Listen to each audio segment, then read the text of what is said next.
எங்களுக்கு வந்த கேடுகாலம் மாதிரி யாருக்கு வரக்கூடாது. இப்ப யாரு கூட அரசியல் பண்றது தெரியுமா? அணில் குஞ்சி, ஆட்டுக்குட்டி, ஆமை, கரப்பாம்பூச்சி. நாங்க அரசியல மேடையில பண்றதா ஜூல பண்றதானே தெரியல. இவனுங்கல்ல தலை நீ கலக்கினி தலை நீ எனக்கு கோரஸ் பண்ண வச்சுக்க, நீ போட்ட நான் ஒன்னும் போடல, அவ்வளவுதான் வித்தியாசம். இப்போ மோடி வேனுக்குள்ள ஒருத்தர் இருப்பான், அவன் ஒரு கோஷம் போடுவான், ஆப்கி பார் அப்படின்னு கத்துவான். இந்த உள்ள இருந்த எரும மாடுக்கு தமிழ்நாடுன்னு தெரியணும்ல, அது தெரியாம அவன் என்ன பண்ணிட்டான், அதே கோஷத்தை ஆரம்பிச்சான், ஆப்கி பார்ன்னா. எதிர இருந்து நம்ம வீட்டு பிள்ளைங்களாம் சாக்கோ பார் சாக்கோ பார், ஓ டென்ஷன் ஆயிட்டோம், சாக்கோ பாரா. ஆனா போறப்ப பெரிய மனுஷன் உண்மையை சொல்லிட்டு போனான். அண்ணாமலையை கூப்பிட்டாங்க வான்ட்டு, அவன் குனிஞ்சு போய் என்னான்னு கேட்டான், மயர்ல கூட ஜெயிக்க மாட்டேன்னு போயிட்டான். ஜெயலலிதா அம்மா முதலமைச்சர், நான் இப்ப அந்த அம்மா தான் சொல்றேன். டெல்லியில இருந்து ஒரு கோப்பு வருது ஜெயலலிதா கிட்ட, அந்த அம்மா கண்ணெல்லாம் செவந்து போயிடுது, டென்ஷன் ஆகுறாங்க, கோப்பு தூக்கி வீசினாங்களாம். நான்சென்ஸ். யார்கிட்ட கையெழுத்து கேட்குறீங்க? தமிழ்நாட்டுக்கு முதலமைச்சர் நானா மோடியா? நான் கையெழுத்து போட மாட்டேன். நான் இன்னும் திமுக மேடை தான் வெக்கத்தை விட்டு சொல்கிறேன், புடவை கட்டி இருந்தாலும் ஆம்பளை மாதிரி ஆட்சி நடத்த ஜெயலலிதா பாராட்டியாக வேண்டும். பொம்பளையா இருந்தாலும் மோடி கடங்காத ஜெயலலிதா எங்கே? தலையில முக்காடு போட்டு அமித்ஷா வீட்டுக்கு போற எடப்பாடி பழனிசாமி எங்கே? எடப்பாடி பழனிசாமி அதிமுக ஆட்டையை போட்டாரு, அமித்ஷா அதிமுக ஆட்டையை போட்டாரு. உனக்கு தெரியுமா, பாண்டேன்னு ஒரு பத்திரிகையாளர் இருக்கார், தெரியல எல்லாருக்கும் தெரியுமா? பாண்டேன்னு ஒரு பத்திரிகை, துக்லக்னு ஒரு பத்திரிகை, தினமலர்னு ஒரு பத்திரிகை, இந்தியா டுடேன்னு ஒரு பத்திரிகை, ஆஜ்தக்னு சேனல், இது ஆறுமே மோடி கண்ட்ரோல் இருக்கு, ஆர்எஸ்எஸ் கண்ட்ரோல் இருக்கு. அது ஆறுமே சொல்லி இருக்கிறது, இப்பொழுது தேர்தல் வைத்தாலும் அடுத்த முதலமைச்சர் மு.க. ஸ்டாலின் தான் என்று. தினகரன் சொல்லல, முரசொலி சொல்லல, நக்கீரன் சொல்லல, சொன்னதெல்லாம் யார்? அவால் பத்திரிகை. அவாலுக்கே தெரிந்திருக்கிறது ஸ்டாலின் தான் தொடர்ந்து நாட்டாலே போகிறாருன்ட்டு. என்ன காரணம்? இப்ப பாத்தீங்கன்னா தமிழ்நாட்டில் ஒரு 3 பஸ் கிளம்பி இருக்கு. எத்தனை? 3 பஸ். ஒரு பஸ் சுந்தரா டிராவல்ஸ், அது புதுக்கோட்டைக்கு வந்து மன்னர் நம்பிக்கிட்ட வந்துட்டாரு.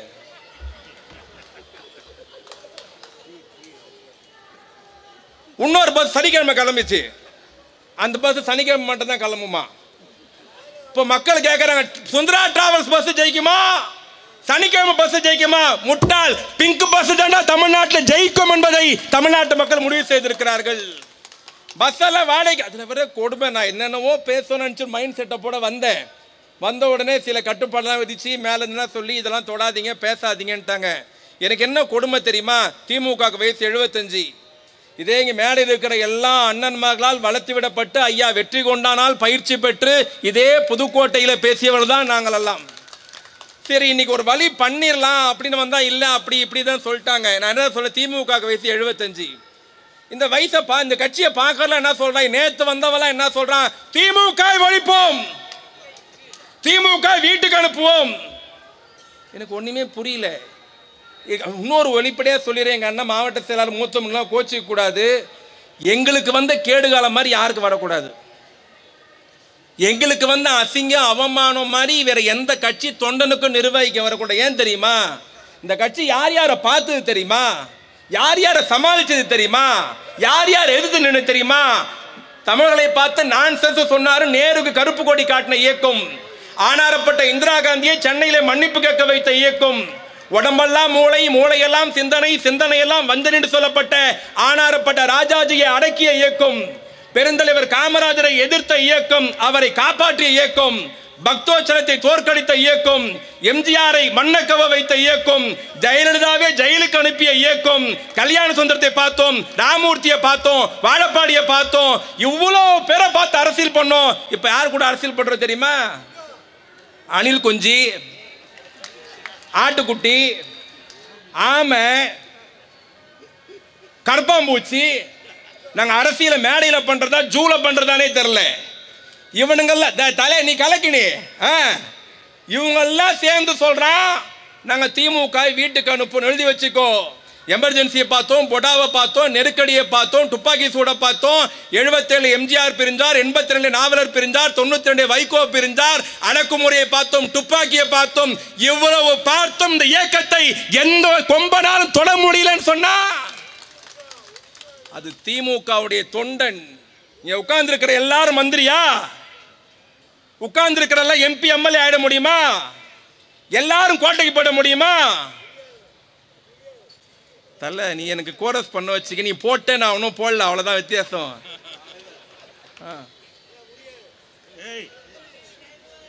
ஆயிட முடியுமானா இல்லை. ஆனால் இங்கே உட்கார்ந்துருக்கிற மேடையில் உட்கார்ந்துருக்கிற நிர்வாகிகள், எதிரில் இந்த இயக்கத்தால் எந்த எதிர்பார்ப்பு இல்லாமல் உட்கார்ந்துருக்கிற திமுக தொண்டன், எங்களுக்கு இருக்கிற ஒரே பெருமை என்ன தெரியுமா? பிச்சைக்காரனாக செத்தாலும் திமுக கட்சிக்காரனாக சாக வேண்டும் ஒரே பெருமை தான். எவ்வளோ பேரை பார்த்தோம். நீங்க புதுசு புதுசா கிளம்பி வர தமிழ்நாட்டை தலைகுனிய விட மாட்டோம், இதுதான் தலைப்பு. திமுக நிர்வாகிகள் தெரியும், திமுக தொண்டர்களுக்கு தெரியும். அது என்ன தமிழ்நாட்டை தலைகுனிய விட மாட்டோம்னு சொல்றது? அது எடப்பாடி மாதிரி மைக் குனிஞ்சு ஆடிக்கிட்டே இருக்கு. அது என்னங்க தலைப்பு? தமிழ்நாட்டை தலைகுனிய விட மாட்டோம். எப்போ குனிஞ்சுது? யார் குனிய வைக்கிறா? யார் நிமிர வைக்கிறா? எதுக்கு தமிழ்நாட்டில் திமுக எப்பொழுதும் இல்லாத அளவுக்கு ஓரணியில் தமிழ்நாடுன்னு ஒரு கொள்கையை கொண்டு வந்தது? எதற்காக தமிழ்நாட்டை தலைகுனிய விட மாட்டோம் எதுக்கு உறுதிமொழி எடுக்கிறீங்க? என்ன நடக்குது? அதை சொல்வதற்காக தான் இந்த கூட்டம். இன்னைக்கு பார்க்கிறோம், இன்னைக்கு Sundara travels bus owner Edappadi Palaniswami கிளம்பி இருக்கிறார். தலைப்பு என்ன தெரியுமா? தமிழ்நாட்டை மீட்போம், உரிமையை காப்போம். என்ன தலைப்பு?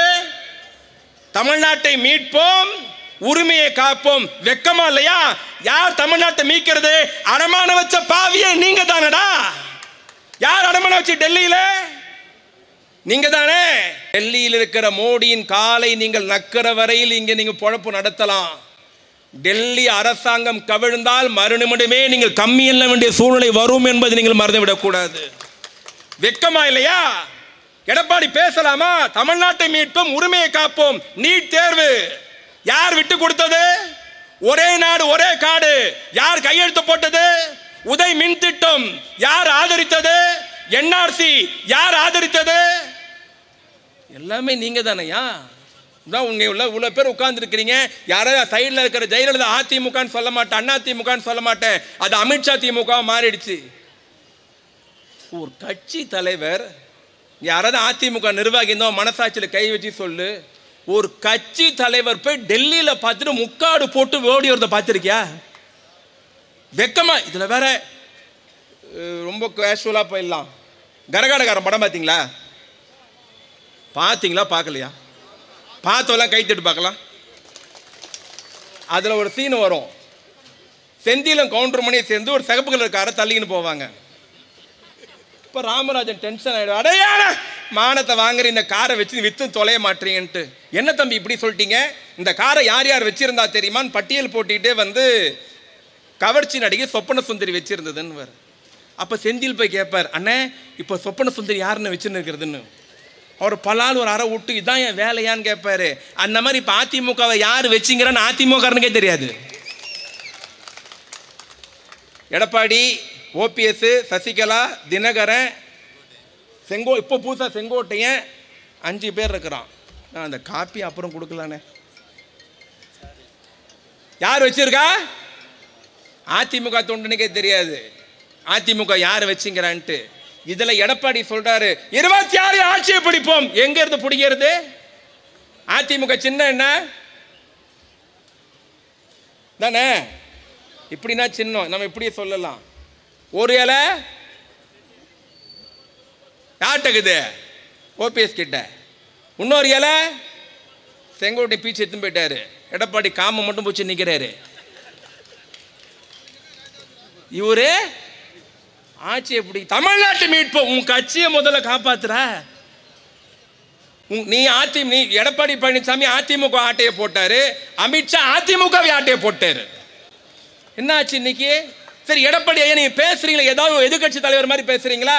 நேற்று ஒரு பொதுக்கூட்டத்தில் பேசியிருக்கிறார். தமிழ்நாட்டு முதலமைச்சர் பத்தியும் உதயநிதி ஸ்டாலினை பத்தி எடப்பாடி பேசியிருக்கிறார். ஒரு முன்னாள் முதலமைச்சர் அப்படி பேசலாமா?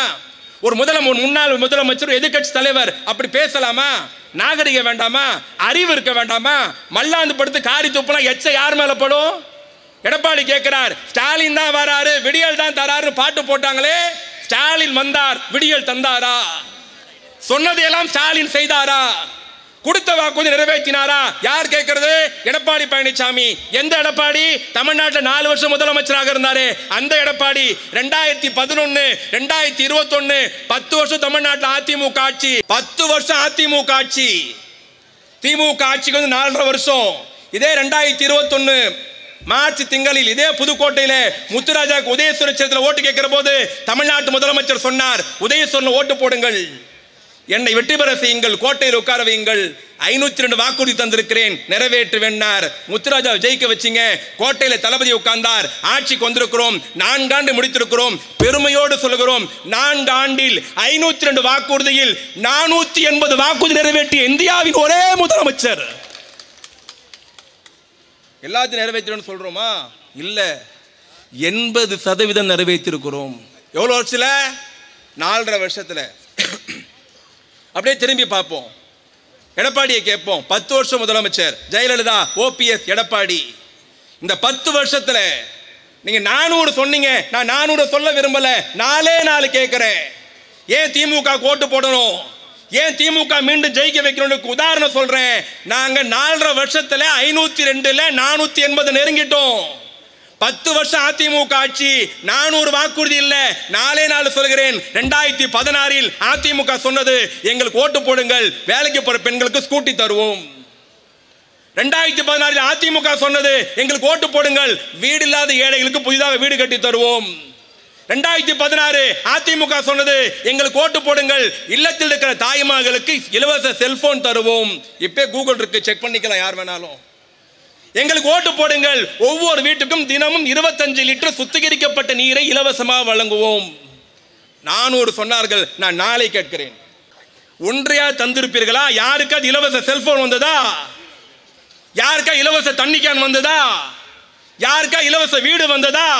10 ஆண்டு காலம் கோட்டையில இருந்து சொன்ன வாக்குறுதி நிறைவேற்றாத எடப்பாடி எங்கே? கோட்டைக்கு போன 4 ஆண்டில் சொன்னதை செய்து காட்டிய தமிழ்நாட்டு முதலமைச்சர் அண்ணன் தளபதி எங்கே? யோசிக்க வேண்டாமா? இல்ல வேற கொடுமை.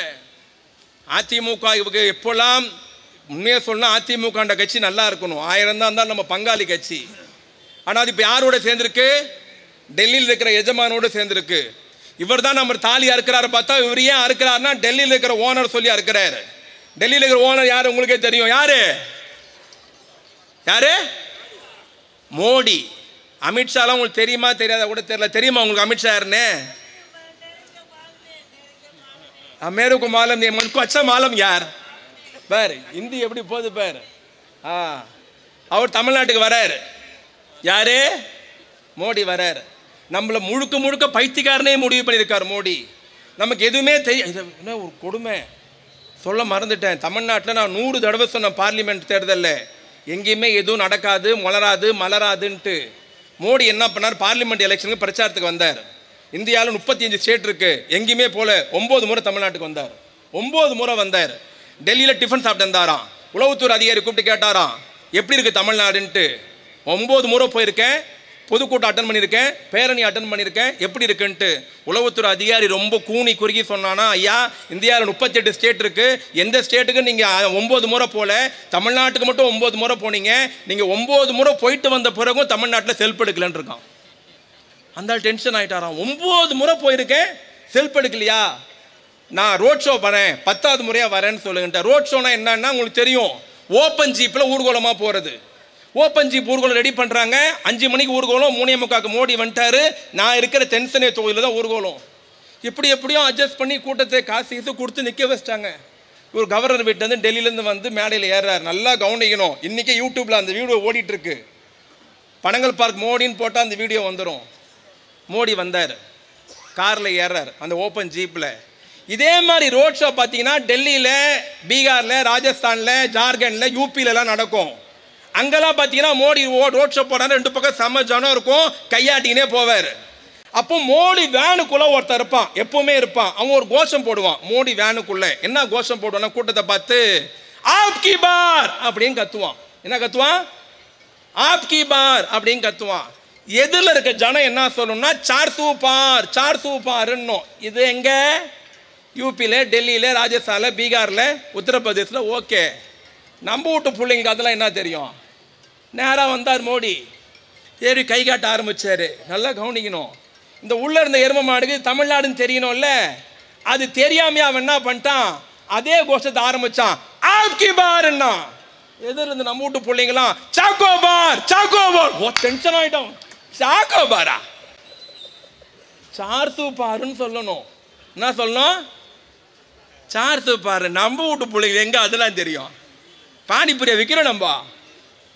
சாக்கோபார்னு அந்த டென்ஷன் ஆகி பேரணி பாதியில் நின்று வண்டி விட்டு கீழே இறங்கிட்டாரு. ஆனால் போகிறப்ப பெரிய மனுஷன் உண்மையை சொல்லிட்டு போனான்.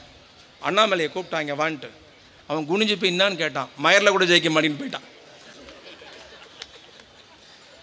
நானும் சொன்ன 40 இடத்துல தமிழ்நாட்டில் தாமரை மலராதுன்னு சொன்னோம். பெரியவர்களே, தாய்மகளே, இந்தியா முழுவதும் பிஜேபியால் வெற்றி பெற முடிந்தாலும், மோடியால் வெற்றி பெற முடிந்தாலும், மோடியால் கால் வைக்க முடியாத ஒரே மண் திராவிட மண். தமிழ்நாட்டு முதலமைச்சர் அண்ணன் மு.க. ஸ்டாலின் ஆளுகிற மண். எடப்பாடி சொல்றார் தமிழ்நாட்டை மீட் போன்ட்டு. 2-3 விஷயம் மட்டும் சொல்லிட்டு போற, ஞாபகம் வச்சுங்க. யாராவது அதிமுக நாளை கால டீ கடையில் கேட்டா சொல்லுங்க. உதய் மின் திட்டம் ஒரு கோப்பு. சட்டம் என்ன? உதய் மின் திட்டம். நல்ல ஞாபகம் வச்சுக்கோ. ஒரு மீக்கிரன் கிளம்பி இருக்கிறார்ல, ஒரு யோகிதையை சொல்றேன். ஜெயலலிதா அம்மா முதலமைச்சர். நான் இப்ப அந்த அம்மான்னு தான் சொல்றேன். பேர் சொல்லி ஜெயலலிதா அம்மா முதலமைச்சர். ஏன் அம்மான்னு சொல்றேன் தெரியுமா? அவங்க முதலமைச்சர் இருந்த வரைக்கும், எதிர்கட்சி தலைவராக இருந்த வரைக்கும், அதிமுக தலைவியா இருந்தவங்க நாங்கள் கடுமையா தாக்கி பேசியிருக்கோம், கடுமையா விமர்சனம் பண்ணியிருக்கிறோம். ஜெயலலிதாவை விமர்சனம் பண்ணோம், தாக்கி பேசணும். ஆனா ஜெயலலிதா ஆளக்கூடாது நினைச்சுமே தவிர வாழக்கூடாதுன்னு ஒரு திமுக காரனும் நினைக்கவே இல்லை. தாக்கி பேசணும். 2016 ஜெயலலிதா முதலமைச்சர். டெல்லியில இருந்து ஒரு கோப்பு வருது ஜெயலலிதா கிட்ட. நல்லா கவனிக்கணும். எந்த அதிமுக காரனா கேளு, கோப்பை ஜெயலலிதா அம்மா படிச்சு பார்க்கறாங்க. அந்த அம்மா கண்ணெல்லாம் செவந்து போயிடுது, டென்ஷன் ஆகுறாங்க. கோப்பை தூக்கி வீசினாங்களாம். நான்சென்ஸ். யார்கிட்ட கையெழுத்து கேட்குறீங்க? தமிழ்நாட்டுக்கு முதலமைச்சர் நானா மோடியா? நான் கையெழுத்து போட மாட்டேன். என்ன அவ்வளோ கோவப்பட்டாங்க? ஏன் கையெழுத்து போட மாட்டேன்னாங்க? அந்த கோப்பு பேர் என்ன தெரியுமா? உதய் மின் திட்டம். அதில் என்ன எழுதியிருந்ததுன்னா, இனிமே தமிழ்நாட்டில் கரண்ட் பில்லை ஏற்றுறதோ குறைக்கிறதோ நாங்கள் தான் முடிவு பண்ணுவோம். வருஷா வருஷம் ஜூலை மாதம் 20ஆம் தேதி யூனிட்டுக்கு இவ்வளோ பைசா ஏற்றணும் அப்படின்னு எழுதியிருக்கு. ஜெயலலிதா கோவப்பட்டாங்களா? நான் இன்னும் திமுக மேடை தான் வெக்கத்தை விட்டு சொல்கிறேன். புடவை கட்டி இருந்தாலும் ஆம்பளை மாதிரி ஆட்சி நடத்த ஜெயலலிதா பாராட்டியாக வேண்டும். கோப்புல மோடி கொடுத்து அனுப்பின கோப்பு கையெழுத்து போடல, தூக்கி வீசுறாங்க. என்ன எழுதியிருக்கு? ஒவ்வொரு ஆண்டும் ஜூலை மாதம் கரண்ட் பில்லை ஏற்றணும். அதான் சாராம்சமே. இந்த அம்மா சொல்லிச்சான், நான் முதலமைச்சரா மோடி முதலமைச்சரா? என் ஸ்டேட்ல எப்ப ஏற்றணும் நான் தான் முடிவு பண்ணணும், மோடி முடிவு பண்ணக்கூடாது. கையெழுத்து போட மாட்டேன். பேர் என்ன? உதய் மின் திட்டம். 6 மாசம் நம்ம செத்து போச்சு. இவங்களுக்குள்ள பதவி சண்டை. யார் முதலமைச்சரா வர்றது, யார் அதிகாரம் தக்க வைக்கிறது, யார் திருடுறதுன்ட்டு. எடப்பாடி ஒரு பக்கம், ஓபிஎஸ் ஒரு பக்கம், தங்கமணி ஒரு பக்கம், விஜயபாஸ்கர் ஒரு பக்கம், எல்லாம் கூட்டு களவாணிய ஒன்னா சேர்ந்து டெல்லியில் ஒரு அடிமை சாசனம் எழுதி கொடுத்து ஆட்சிக்கு வந்தாங்க. நல்லா ஞாபகம் இருக்கணும். எந்த கோப்பை ஜெயலலிதா தூக்கி போட்டாரோ, எந்த கோப்பில் கையெழுத்து போட மாட்டேன்னு மறுத்தாரோ, தமிழ்நாட்டில் கரண்ட் பில்லை ஏற்றுற உரிமை தமிழ்நாட்டு முதலமைச்சருக்கு தான் இருக்கு, மோடிக்கு இல்லைன்னு எந்த ஜெயலலிதா சொன்னாரோ அந்த ஜெயலலிதா செத்து போன உடனே இவனுங்கெல்லாம் டெல்லிக்கு போனாங்க. கோப்பு சென்னைக்கு வரல, இவங்கெல்லாம் டெல்லிக்கு போய் மோடி காலை பிடித்து சூவ நக்கி எந்த கோப்பில் ஜெயலலிதா கையெழுத்து போடலையோ அந்த உதய் மின் திட்ட சட்டத்திலே கையெழுத்து போட்டார்கள். வெக்கமா இல்ல உனக்கெல்லாம்? நீலாம் ஜெயலலிதா படத்தை போடலாமா? நீலாம் ஜெயலலிதா பேரை சொல்லலாமா? பொம்பளையா இருந்தாலும் மோடி கடங்காத ஜெயலலிதா எங்கே? தலையில முக்காடு போட்டு அமித்ஷா வீட்டுக்கு போற எடப்பாடி பழனிசாமி எங்கே? நிலைமை என்ன ஆச்சு தெரியுமா? கையெழுத்து போட்டு வந்துட்டா நாசமா போறவன் போறப்ப மாரியத்தை கொள்ள மண்ணவாரி போட்டு போங்க. சட்டம் என்ன? ஒவ்வொரு ஜூலை மாதம் 20ஆம் தேதி கரண்ட் பில் ஏற்றணும். இன்னி வரைக்கும் நெருக்கடி டெல்லி நமக்கு. கரண்ட் பில்லை ஏற்று, கரண்ட் பில்லை ஏற்றுன்னு யார் அடிமை சாசனம் எழுதி கொடுத்தது? அடுத்து ஒரே நாடு ஒரே காடு. யார் கைது? உதய் மின் கைது போட்டது யாரு? தங்கமணி. ஒரே நாடு ஒரே காடு. எடப்பாடி முதலமைச்சர், தமிழ்நாட்டு உணவுத்துறை அமைச்சர் காமராஜ் தஞ்சாவூரை தெரிஞ்சவர் டெல்லிக்கு போறார், கையெழுத்து போட்டார். ஜெயலலிதா கையெழுத்து போட வேணாம்னு சொன்னாங்க, போட மாட்டேன்னாங்க. அது என்ன எழுதி இருந்தது? யூபிக்காரன், டெல்லிக்காரன், ராஜஸ்தான்காரன், வடநாட்டுக்காரன் அங்க வச்சிருக்கிற ரேஷன் கார்டை இங்க கொண்டு வந்து ரேஷன் கடையில் அரிசி வாங்கலாம். அதான் அதனுடைய சட்டம். என்னது? Uttar Pradesh ration card, Delhi ration card, Rajasthan ration card, Bihar ration கார்டை எடுத்துன்னு வந்து இங்கே கொடுத்து அரிசி வாங்கலாம். ஜெயலலிதா போட மாட்டேன்னாங்க. என் வீட்டில், என் தமிழ்நாட்டில் இருக்கிற ரேஷன் கடைக்கு அரிசி இல்லை, நான் எப்போ வடநாட்டுக்காரன் தரது? கேட்டது ஜெயலலிதா. நம்ம செத்து போச்சு. டெல்லிக்கு போனா காமராஜ், தமிழ்நாடு உணவுத்துறை அமைச்சர், பத்திரங்கமாக குற்றச்சாட்டு சொல்லுகிறேன், கையெழுத்து போட்டார்கள். ஒரே நாடு ஒரே காடு. இப்ப சொல்லுங்க, யார் உரிமையை விட்டு கொடுத்தது? பெரியவரே, தாய்மகளே, இன்னைக்கு எடப்பாடி பழனிசாமி தொப்பி போட்டு சுத்துறார். சிறுபான்மை மக்களே ஓட்டு வேணும், அதிமுக என்னைக்கு முஸ்லீமுக்கு ஒற்றுதனியாக இருக்கும் இப்படி பேச உங்களுக்கு மனசாட்சி உறுத்தலையா? இஸ்லாமிய மக்கள் மறந்துட்டாங்களா? என்ஆர்சிக்கு ஓட்டு போட்டது யாரு? சிஏக்கு ஓட்டு போட்டது யாரு? அமித்ஷா பேச்சை கேட்டு முத்தலாக் தடை சட்டத்தை ஆதரிச்சது யாரு? மதமாட்ட தடை சட்டத்தை சரின்னு சொன்னது யாரு? காஷ்மீர் 370 ஆதரிச்சது யாரு? இவ்வளவு வேலை பண்ணிட்டு இப்போ வந்து எடப்பாடி சொல்லுகிறார், நான் தான் இஸ்லாமிய பெருமக்களுக்கு உற்றத்தோடுன்ட்டு. இன்னைக்கு புதுக்கோட்டையில் சொல்ல எழுதி வச்சுக்கோ, நீ தொப்பி போட்டு வந்தாலும் லுங்கி கட்டி வந்தாலும் மசூதி வாசல்ல கஞ்சி குடித்தாலும் இன்னும் ஒரு படி மேலே போய் சொல்றேன், நீ சுன்னத்தே பண்ணா கூட ஒரு முஸ்லீம் உனக்கு ஓட்டு போட மாட்டான் என்பதை மறந்து விடக்கூடாது. ஏமாலியா தெரியுதா? வெக்கமா இல்லையா உங்களுக்கு? எதை ஜெயலலிதா எதிர்த்தாரோ, எதை ஜெயலலிதா நிராகரித்தாரோ, எதற்கு கையெழுத்து போட மாட்டேன் என்று சொன்னாரோ, எது தமிழ்நாட்டுக்கு எதிரி என்று சொன்னாரோ அத்தனை காரியத்தையும் எடப்பாடி பழனிசாமி செய்தார். எதற்காக?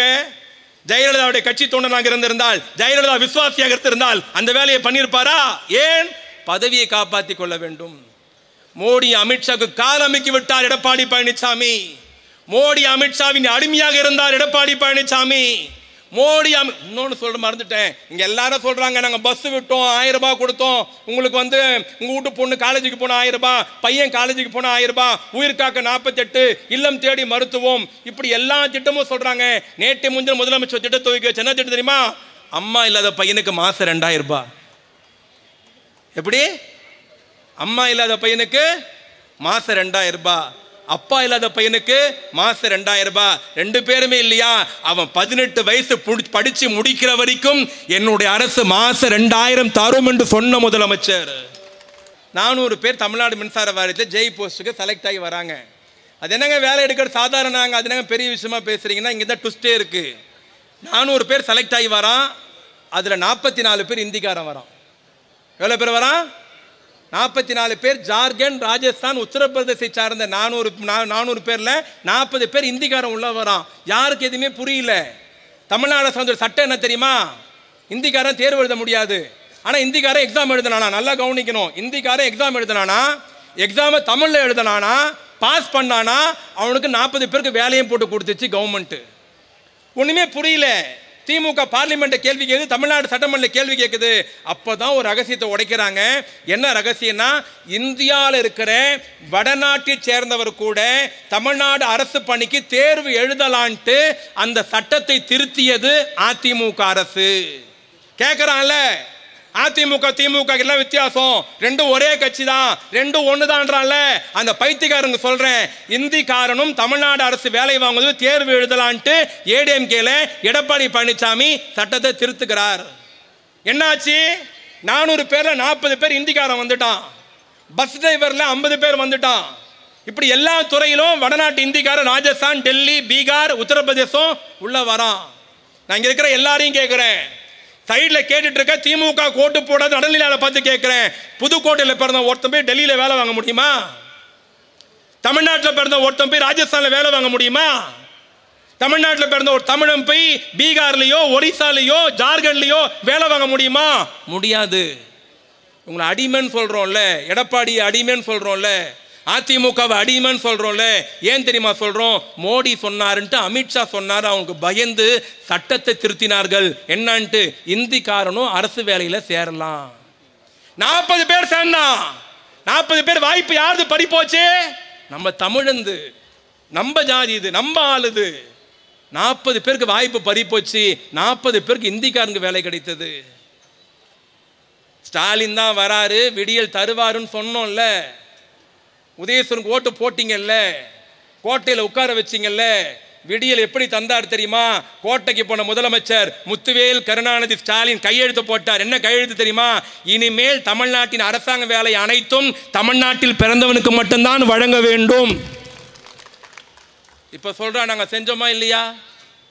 இந்திக்காரன் உள்ள வர முடியுமா? ராஜஸ்தான், யூபி, ஜார்க்கண்ட், ஒரிசா, டெல்லி உள்ள வர முடியுமா? முடியாது. அடிமை சாசனத்தை எடப்பாடி எழுதினார். பெரியவர்களே, தாய்மகளே, இந்தியாவில் 30 முதலமைச்சர் இருக்கிறார்கள். ஆனால் 30 முதலமைச்சர்லேயே ஒன்றிய தலைமை அமைச்சர் நரேந்திர மோடியை ஆண்மையோடு எதிர்க்கிற ஒரே முதலமைச்சர் தமிழ்நாட்டு முதலமைச்சர் அண்ணன் தளபதி மாத்திரம்தான். இன்னைக்கு மோடியின் பிடாரி மேரை புளித்து குலுக்குகிற ஒரே ஆண்மகன் தமிழ்நாட்டு முதலமைச்சர். தமிழ்நாட்டின் எல்லைச்சாமி மு.க. ஸ்டாலின். தமிழ்நாட்டுக்கு வேலி போட்டு பாதுகாக்கிற தலைவன் அண்ணன் மு.க. ஸ்டாலின். எடப்பாடி யாரோடு இருக்கிறார்? மோடியோடு. எடப்பாடி யாரோடு இருக்கிறார்? அமித்ஷாவோடு. டெல்லிக்கு போறார், தனியா பேசுறார், முக்காடு போட்டு வெளியே வரார், ஒளிஞ்சு போறார், ஒளிஞ்சு வரார். ஒரு அரசியல் கட்சி தலைவருக்கு அழகா இது? பிரச்சனைக்கு வருவோம். நீட்டை கொண்டு வந்தது மோடி அரசு.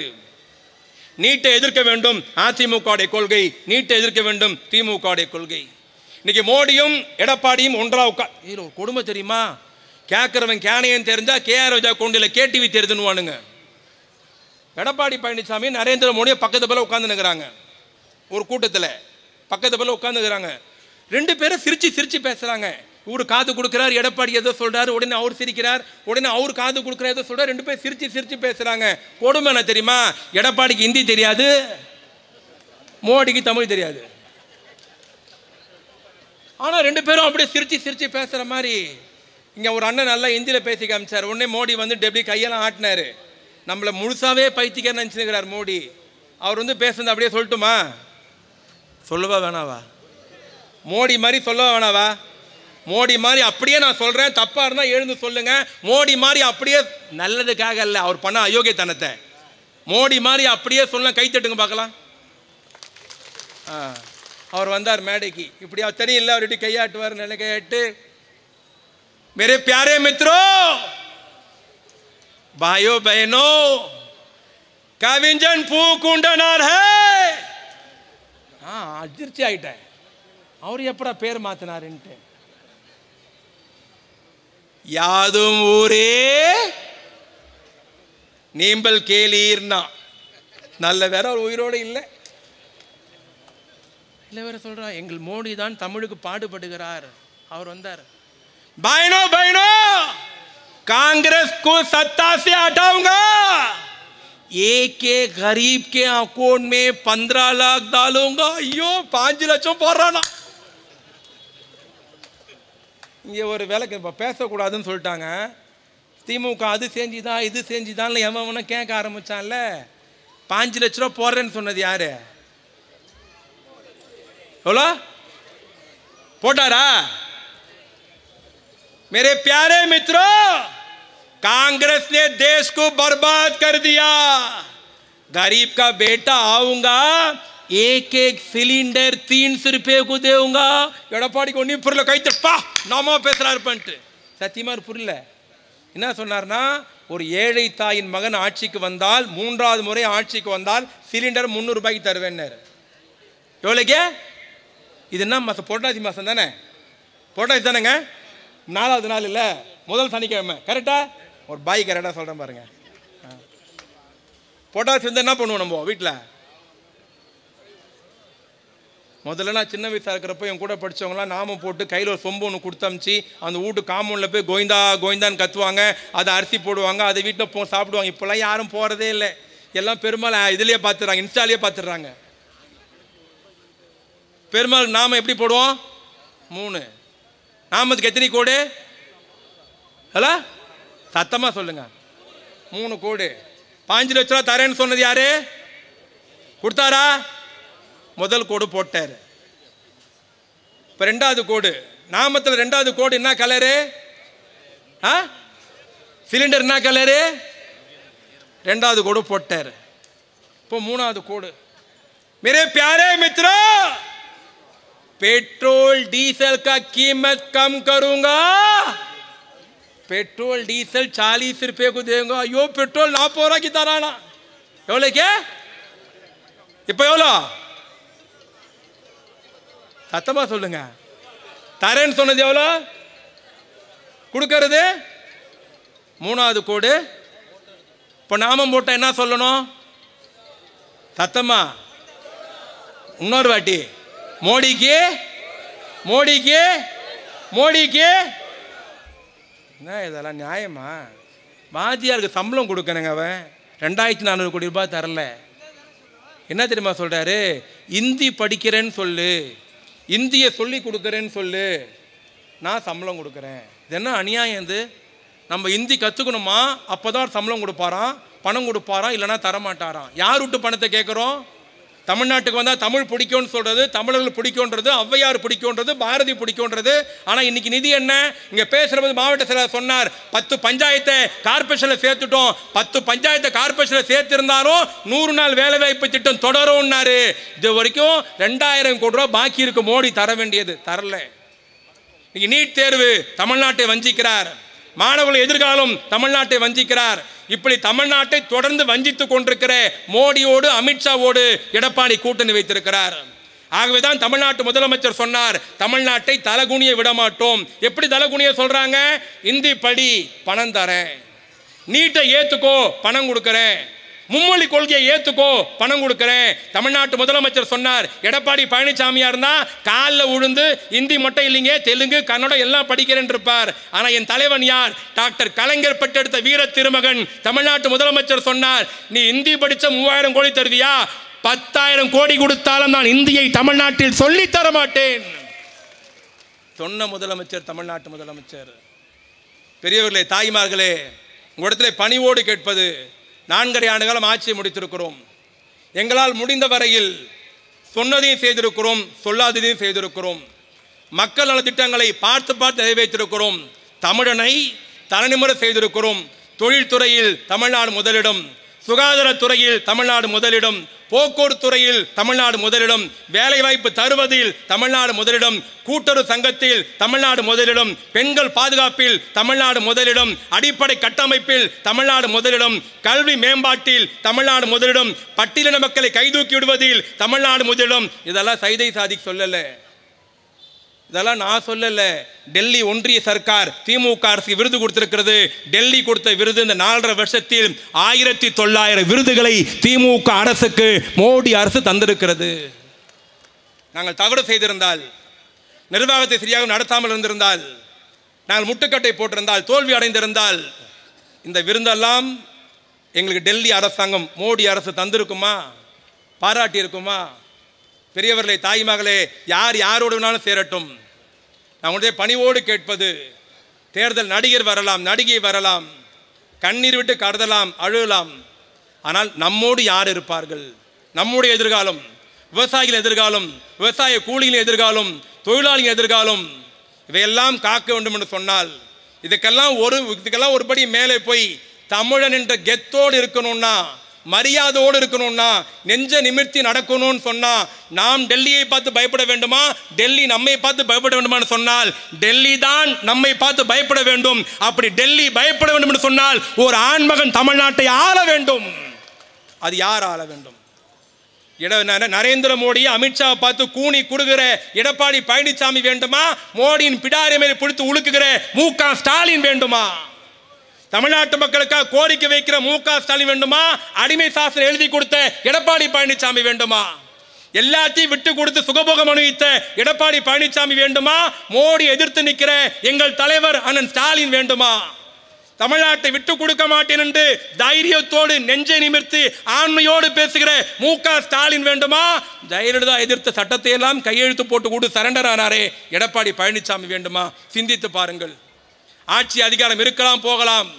தேர்தல் காலத்தில் ஆட்சி அது எதிர்கட்சி ஆளுங்கட்சி ஆகலாம், ஆளுங்கட்சி எதிர்கட்சி ஆகலாம். ஜனநாயக நாட்டில் இது சர்வசாதாரணம், நடைமுறையில் ஒன்று. ஆனால் இந்த தேர்தல் எப்பேற்பட்ட தேர்தல்? ஒருவேளை அத்தைக்கு மீசம் முளைச்சாதான் சித்தப்பா, அத்தைக்கு மீசையும் முளைக்காது, அத்தை சித்தப்பா ஆகவும் முடியாது, எடப்பாடி முதலமைச்சராக வரவும் முடியாது. வேற விஷயம். சிந்தித்து பாருங்கள். கடந்த 4 ஆட்சியில் உரிமையை விட்டுக் கொடுத்தவர்கள், தமிழ்நாட்டை புறக்கணித்தவர்கள், அடமான வைத்தவர்கள் கூட்டணியோடு வருகிறார்கள். பணிவோடு அவர்களை பார்த்து கேளுங்கள், மோடி தமிழ்நாட்டுக்கு என்ன செய்தார்? ஏன் 100 நாள் வேலைவாய்ப்பு திட்டத்தின் ஏன் இன்னும் சம்பளம் கொடுக்கல? ஏன் இன்னும் வாதியாக சம்பளம் கொடுக்காம இருக்கிறார்? ஏன் இன்னும் எங்களை இந்தி படிக்க சொல்லி கட்டாயப்படுத்துகிறார்? ஏன் பெட்ரோல் விலையை ஏற்றினார்? ஏன் சிலிண்டர் விலையை ஏற்றினார்? ஏன் இன்னும் நீட்டை கொண்டு வந்து தமிழ்நாட்டு மாணவர்களை ஏன் சாகடிக்கிறார்? கேட்க வேண்டியது நீங்கள், கேட்க வேண்டியது எடப்பாடி பழனிசாமி இடத்தில். இன்று வரையில் பெரியவர்களே, தாய்மகளே, குறிப்பாக அந்த புதுக்கோட்டை மாவட்டம் தான் கஜா புயல் வந்ததுன்னு நினைக்கிறேன். அதிக பாதிக்கப்பட்டது புதுக்கோட்டை மாவட்டம். கஜா புயல் நான் சென்னையை சேர்ந்தவன், பார்த்து படித்து வீடியோ பார்த்து தெரிந்து கொண்டவன். லட்சக்கணக்கான தென்னை மரங்கள் அழிந்ததால் நான் இங்கே 2 நிமிஷம் வெயிட் பண்ணுறேன். கூகுளை ஓப்பன் பண்ணுங்க, யாராக இருந்தாலும் சரி கூகுள் ஓப்பன் பண்ணுங்க, அந்த கஜா புயலும் போடுங்க. நம்முடைய அரசாங்கம் கேட்ட நிதி எவ்வளவு, மோடி கொடுத்த நிதி எவ்வளவு, தயவு செய்து சிந்தித்து பாருங்கள். வரதா புயல் வந்தது, தமிழ்நாட்டை புறக்கணித்தார்கள். கஜா புயல் வந்தது, தமிழ்நாட்டை புறக்கணித்தார்கள். ஒக்கி புயல் வந்தது, தமிழ்நாட்டை புறக்கணித்தார்கள். சென்னை, திருவள்ளூர், காஞ்சிபுரம் வெள்ளத்தில் மூழ்கி போனது, தமிழ்நாட்டை புறக்கணித்தார்கள். தென்காசி, திருநெல்வேலி, கன்னியாகுமரி வெள்ளத்தில் மூழ்கி போனது, தமிழ்நாட்டை புறக்கணித்தார்கள். ஒரு பக்கம் வறட்சி, தமிழ்நாட்டுக்கு வரல. உத்தரகாண்டில் வெள்ளம் 1500 கோடி, உத்தரப்பிரதேசத்தில் வெள்ளம் 4000 கோடி, ராஜஸ்தானில் வெள்ளம் 2000 கோடி. ஐயா நாங்கள் தெருக்கோடியில் நிற்கிறோம் ஐயா, எங்களுக்கு ஏன் தர மாட்டேங்கிற? தமிழனுடைய ஓட்டு இனிக்கும், தமிழ்னா உனக்கு அவ்வளோ கேவலமா? சவால் விட்டு சொல்றேன், நாளைக்கே பிஜேபி அதிமுக கூட்டம் போட்டு சொல்லு, கஜா புயல்ல மத்திய ஒன்றிய அரசாங்கம் மோடி அரசாங்கம் என்ன செஞ்சதுன்னு. செய்யலைங்க, கசப்பா பார்க்கறான், புறக்கணிக்கிறான். இங்க இருக்கிற சில பைத்தியங்கள் மோடி நல்லவர் நம்பிட்டு இருக்கிறான். மோடி நல்லவர்ல. இந்தியாவுடைய இளம் தலைவர் ராகுல் காந்தி சொன்னார், ஓட்டு திருடன் தான் நரேந்திர மோடி. 70 தொகுதியில் ஓட்டை மாற்றி போட்டு வெற்றியை பறித்திருக்கிறார் நரேந்திர மோடி. ஓட்டு திருடன் நரேந்திர மோடி என்று சிந்தித்து பார்க்க வேண்டும். இன்னைக்கு மோடி ஆட்சியில் பட்டியலின மக்களுக்கு பாதுகாப்பு இல்லை, பெண்களுக்கு சலுகை இல்லை, மாநில உரிமை பறிக்கப்படுகிறது, குறிப்பாக தமிழ்நாடு வஞ்சிக்கப்படுகிறது. இறுதியாக ஒன்று சொல்லிட்டு முடிக்கிறேன். ஒரு 6 மாதம் முன்னாடி தமிழ்நாட்டு முதலமைச்சர் ஒரு சந்தோஷமான ஒரு செய்தி சொன்னார். என்ன தெரியுமா? தமிழ்நாட்டில் நடந்த அகல ஆராய்ச்சியில் ஒரு இரும்பு துண்டு ஒன்று எடுத்தாங்க. ஒரு 100 அடி கீழே நோண்டில் ஆராய்ச்சி பண்ணப்போ ஒரு இரும்பு துண்டு கிடைக்கிது. அந்த இரும்பு துண்டு பிரிட்டனுக்கு போகுது, அதே துண்டு அமெரிக்காவுக்கு போகுது, அதே துண்டு டெல்லிக்கு போகுது. 3 லேபுக்கு போகுது. எங்க? America, London, Delhi. அமெரிக்கா காரணம் லண்டன் காரணம் எழுதி வச்ச மாதிரி ஒன்று சொன்னோம். என்ன தெரியுமா சொன்னா? உலகத்திலேயே பெருமை பண்ணோம். நம்ம இந்த ஓட்டுக்கு பேசுறோமா? திமுக பார்த்த மாதிரி வெற்றியும் இல்லை, திமுக பார்த்த மாதிரி தோல்வியும் இல்லை. வரலாறு சொல்லிட்டா அந்த அமெரிக்கா பல்கலைக்கழக அந்த ஆராய்ச்சி நிறுவனமோ லண்டன் ஆராய்ச்சி நிறுவனம் சொல்லுது, உலகம் தோன்றிய காலத்திலேயே இரும்பை முதல்ல பயன்படுத்தியது தமிழ்நாட்டை சேர்ந்த தமிழன் தான் அப்படின்னு சொல்லுது. பெரிய சந்தோஷம் முதலமைச்சருக்கு. உலகத்திலேயே இரும்பை நம்ம தான் முதல்ல யூஸ் பண்ணோம், உருவாக்கணும், நம்ம தான் இரும்பை முதல்ல யூஸ் பண்ணோன்ட்டு அமெரிக்கா நாடாளுமன்றம் நமக்கு வாழ்த்து சொல்லுது. சூப்பர், நீங்க தான் பழைய ஆளுன்ட்டு. லண்டன் பார்லிமெண்ட் நம்மளை பாராட்டுகிறது, தமிழ்நாட்டு முதலமைச்சருக்கு வாழ்த்து செய்தி அனுப்புறாங்க. ஓ சூப்பர்யா, நாங்கள் தான் பழைய ஆள் நினைச்சோம், நீ எங்களை விட பழைய ஆள், நீ தான் இரும்பை முதல்ல யூஸ் பண்ணி கண்டுபிடிச்சிருக்கேன்னு. ஆனால் மோடி என்ன பண்ணியிருக்கணும்? அமெரிக்கா பாராட்டுது, வாழ்த்து சொல்லுது, லண்டன் பாராட்டுது, வாழ்த்து சொல்லுது. சொந்த நாட்டின் பிரதமர் ஓட்டுக்காக பிச்சை கேட்க இங்க வந்து வணக்கம் சொல்ற நரேந்திர மோடி, பாரதி பிடிக்கும், ஔவையார் பிடிக்கும், திருவள்ளுவர் பிடிக்கும், செய்யுள் பிடிக்கும், குரல் பிடிக்கும் சொல்ற மோடி என்ன பண்ணிருக்கணும்? வாவ், என்னுடைய நாடு முதல்ல இரும்பை கண்டுபிடிச்சு பாராட்டி இருக்கணும்ல. மோடி என்ன பண்ணார் தெரியுமா? அது தமிழ்நாட்டிலேருந்து அந்த இரும்பை எடுத்துட்டாங்கன்ன உடனே அங்கேருந்து லெட்டர் அனுப்புறாரு, இது சரியா இல்லை, இன்னும் கொஞ்சம் ஆதாரம் இருந்தால் கொடுத்து அனுப்புங்க. என்னையா அது? இந்த ஆதாரத்தை அமெரிக்கா கேட்கலையே, இந்த ஆதாரத்தை லண்டன் கேட்கலையே, சொந்த நாட்டின் பிரதமர். ஏன்னா கண்டுபிடிச்சது தமிழன்றதால. ஆனால் தமிழ்நாட்டு முதலமைச்சர் சொன்னார், அந்த ஆதாரம்லாம் தர முடியாது, உலகத்தையே முதல் இரும்பை பயன்படுத்தியவன் தமிழன் தான் என்று உறக்க சொன்ன தலைவன் மு.க. ஸ்டாலின். ஏன் சொல்றேன் தெரியுமா? கலாச்சாரத்திலையும் மோடி கை வைக்கிறார், பண்பாட்டிலையும் கை வைக்கிறார். இங்க பார்த்தீங்கல்ல, ஓர் அணியில் தமிழ்நாடு, மண், கலாச்சாரம், மொழி காப்போன்றல்ல, இந்த 3க்கும் எதிரியா நரேந்திர மோடி இருக்கிறார். இந்த 3ஐயும் பாதுகாக்கணும்னு மு.க. ஸ்டாலின் பாடுபடுறார். நமக்குள்ள 1000 கருத்து வேறுபாடு இருந்தாலும், சின்ன சச்சரவுகள் இருந்தாலும் 6 மாசத்துல தேர்தல். நாம் ஒன்றாக இருக்க வேண்டும், வெல்ல வேண்டும்.